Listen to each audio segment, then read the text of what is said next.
How much do you think a decent car costs? 5,000? 10,000? 50,000? Well, I'll go ahead and say this, all those numbers are way too high.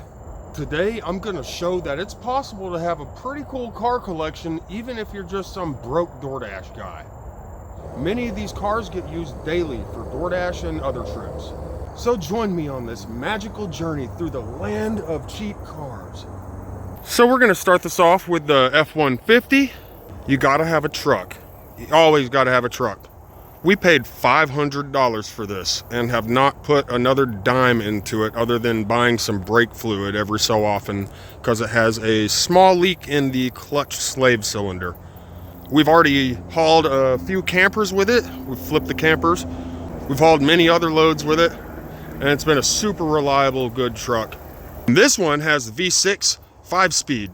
Don't have to worry about the broken spark plugs on the engine like you do with those Triton V8s. And you don't have to worry about any transmission problems because that transmission's good. Starts up every time. Oh, we did get a junkyard fender for it. That's right. Because that was missing before. Yeah, $500 for that. And here's the interior. Good enough. Just a truck anyways. Moving on, we have a 1989 Toyota Tercel. I think other than our box truck, this is the most we've paid for a vehicle. We paid $1,200 for this. We have put about $300 or $400 worth of parts into it. I believe it sat for many years before we got it. But this is a super good vehicle. I personally use it for DoorDash.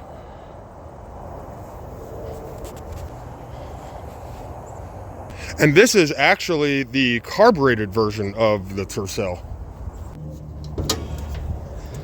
Here is the engine.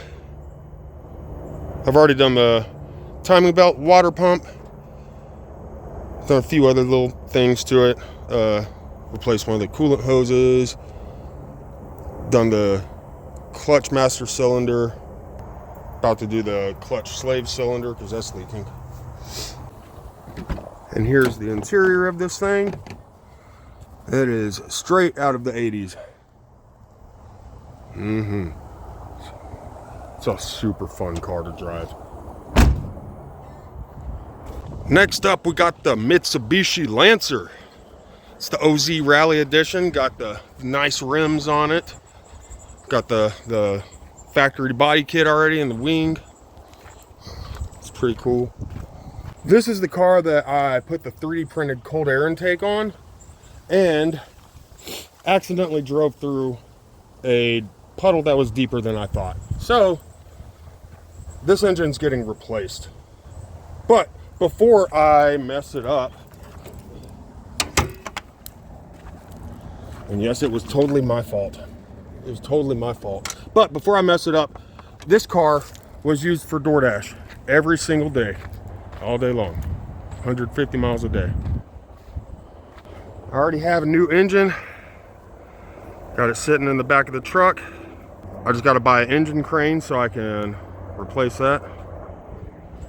Yeah, paid $850 for this, and then spent probably about that much on parts for it before getting this new engine, because I was kind of, I mean, I was trying to get it like back to like showroom quality. So I did actually spend some decent money on this one, but still less than like $2,000 in the whole total for this. Well, before buying the new engine. And really, I didn't even have to buy a new engine. I could have just rebuilt this one, but I'm just ready to get it back on the road faster. Yeah, this is a nice car. And here's the interior of the Lancer. I gotta put the covers back on there. I had to fix the steering column. It was loose, so. And here's our $700 Ranger. We bought a $50 bed for it. You can see why it was $50. And then I have to replace the slave cylinder on it because that's bad. That was another 50 bucks. Otherwise, yeah, it's good.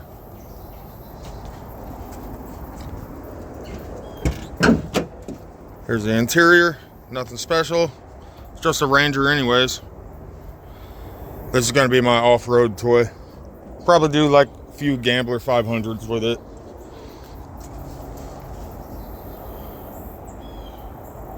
Maybe turn it into a rally truck.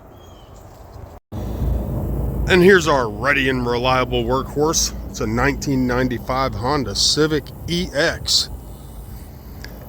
Same year and trim and paint color as the Honda Civics from the first Fast and Furious. Obviously, doesn't have the same body kit because it doesn't have a body kit at all. That is my girlfriend's DoorDash car. She uses it every day. And we paid $700 for that. Put about $300 into it. Various stuff, a couple brake things, got like a new power steering pump from the junkyard, you know, just stuff like that. It was actually probably closer to 200, but we'll say 300 just to be safe. And then here's our pride and joy, our $2,000 box truck. Chevy Express 3500, 14-foot box. Yeah. We only paid $2,000 for it. Got to get a brake caliper because one of them's sticking a little bit, but other than that, it's good to go. And here's the interior of the box truck. Yeah, just standard box truck interior. Here's my motorcycle. Got that for $1,000. I have to fix the gas tank on it though because it's super rusty on the inside. So yeah, either fix it or get a new gas tank. I'm probably just gonna get a new one because it's pretty bad and it's got like dents and holes and stuff in it already anyways. Yeah, but it's a pretty cool bike though. It's super fun, super fun.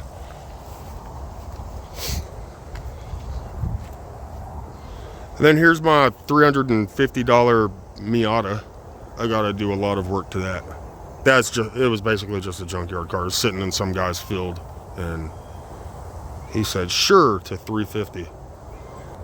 And the greatest thing is all of these vehicles either run reliably or only need a little bit of work done to them to get them to be running reliably. They were all found on Facebook Marketplace as well. If you are mechanically inclined at all, don't let anyone scam you into thinking you got to pay more for a vehicle when you just don't. These deals are available everywhere, nationwide. I've gotten the same deals out in California and the same deals here in middle of nowhere, Oklahoma. There's so many YouTube tutorials and Googling is easy, and now ChatGPT is actually pretty smart about diagnosing cars stuff. So there's no reason to get scammed. Now, obviously, this isn't for everyone, but if this is something that you are kind of on the fence about, do it.